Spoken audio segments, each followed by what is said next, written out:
ഏതെടുത്തല്ലേ ഞാൻ മുഴുവൻ പടി ഇന്നിപ്പോൾ നമ്മുടെ ഷോപ്പിൽ തന്നെ എടുക്കണം. മഴ കാരണം സൈറ്റ് വർക്കില്ല, നമ്മുടെ ഷോപ്പിൽ തന്നെയാണ് പണി. അപ്പോൾ നമ്മൾ ചെയ്യാൻ പോകുന്നത് വെച്ചാൽ ഒരു സ്റ്റെയർ അടിക്കാണ്ട്, സ്റ്റെയറിൻ്റെ സ്റ്റെപ്പും മറ്റും കാര്യങ്ങളൊക്കെ അടിക്കുന്ന ഒരു വീഡിയോ ആണ് നമ്മൾ ചെയ്യാൻ പോകുന്നത്. ഉള്ള മൊത്തം മെറ്റീരിയൽ വന്നിട്ടുണ്ട് സ്റ്റെയർ അടിക്കാനുള്ള ഒരു മൊത്തം മെറ്റീരിയൽ സ്റ്റെപ്പ് ആൻഡ്രോയിൽ ഒരു സ്റ്റെയറിൻ്റെ മൊത്തം മെറ്റീരിയൽ ഇതിൽ. നമ്മൾ ആദ്യം ചെയ്യാൻ പോകുന്നത് നമുക്ക് ആദ്യം നമുക്ക് ലാൻഡിങ്ങിനുള്ള പൈപ്പ് കട്ട് ചെയ്ത് ലാൻഡിങ് ഉണ്ടാക്കണം. ലാൻഡിങ് ഉണ്ടാക്കി പിന്നെ അതിനനുസരിച്ച് നമുക്ക് എന്തെങ്കിലും സ്റ്റെപ്പിൻ്റെ കാര്യങ്ങൾ ചെയ്യാൻ. പിന്നെ നമ്മൾ സ്റ്റെപ്പിൻ്റെ ഒരാളും നമ്മൾ പെട്ടെന്ന് കട്ട് ഓഫ് വെച്ച് പെട്ടെന്ന് കട്ട് ചെയ്തു. അങ്ങനെ നമ്മൾ വർക്ക് സ്റ്റാർട്ട് ചെയ്യുന്നുണ്ടോ നമുക്ക് വീഡിയോ കാണാം. ശരി, ലാൻഡിങ് നമ്മൾ റെഡിയാക്കിയിട്ടുണ്ടോ? രണ്ട് ലാൻഡിങ് നമ്മൾ സെറ്റ് ചെയ്തു. ഈ നമ്മുടെ പണി എന്ന് വെച്ചാൽ പൈപ്പുകൾ കട്ട് ചെയ്യണം. നമ്മൾ ലാൻഡിങ്ങിനും ടോട്ടൽ വേണ്ട സ്റ്റെപ്പിന് പൈപ്പുകളെല്ലാം ഒരുമിച്ച് മൊത്തം കട്ട് ചെയ്യണം. എല്ലാ പൈപ്പുകളും മൊത്തം കട്ട് ചെയ്തിട്ട് ഇതിൻ്റെ പട്ട കട്ട് ചെയ്ത് ഇത് മൊത്തം പ്രൈമർ അടിച്ചാണ് ബാക്കി സെറ്റിംഗ് ഉണ്ടാവും. നമ്മളിങ്ങനെ കട്ട് ഓഫ് വെച്ചാൽ കട്ട് ചെയ്യുക. അങ്ങനെ ആകുമ്പോൾ നമുക്ക് എന്താ വെച്ചാൽ നല്ല സ്പീഡായിട്ട് പരിപാടി എടുക്കും. ഒരു എത്രയും പീസിൽ ഒരു 10-20 മിനിറ്റ് നമ്മൾ മൊത്തം കട്ട് ചെയ്ത് തരും. ഇത്രയും പൈപ്പുകൾ നമുക്ക് ആവശ്യം പൈപ്പുകൾ മൊത്തം 10 മിനിറ്റ് നമ്മൾ കട്ടിങ് നിർത്തിയിട്ടുണ്ടോ. അപ്പോൾ നമ്മൾ കട്ടിങ് ഒക്കെ ഏകദേശം കംപ്ലീറ്റ് ആയിട്ടുണ്ടോ. നമുക്ക് പിന്നെ പ്രൈമർ അടിച്ചിട്ട് വേണം ബാക്കി ഫിറ്റിംഗ് തുടങ്ങാൻ.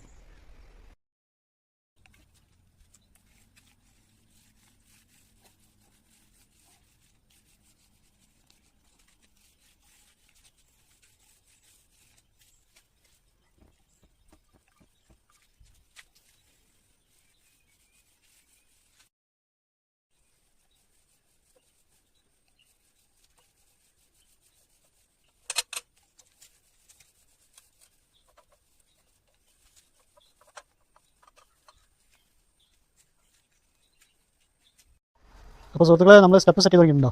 ഇങ്ങനെ നമ്മൾ സ്റ്റെപ്പ് തന്നെ ഈ പൈപ്പുകളൊക്കെ ഉണ്ട് അങ്ങനെ എടുത്തിട്ട് ഇങ്ങനെ സെറ്റ് ചെയ്യുന്നുണ്ട്. നമുക്ക് ഉച്ച കഴിഞ്ഞിട്ട് നമുക്ക് പുതിയ പെയിൻറ്റുകൾ കിട്ടിയിട്ടുണ്ട്. ഒരാളുടെ പെയിൻറ്റ് ചെയ്യുന്നുണ്ട്.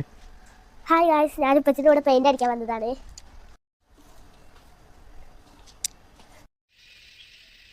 അപ്പോൾ നമ്മൾ ഇന്നത്തെ പരിപാടികൾ ഫുള്ളായിട്ട് കിട്ടോ. അപ്പോൾ സ്റ്റെപ്പ് സെറ്റ് ചെയ്തു. 3 സ്റ്റെപ്പ് വെൽഡിങ് കഴിഞ്ഞ് മാറ്റിയിട്ടുണ്ട്. നമുക്ക് ബാക്കി സ്റ്റെപ്പ്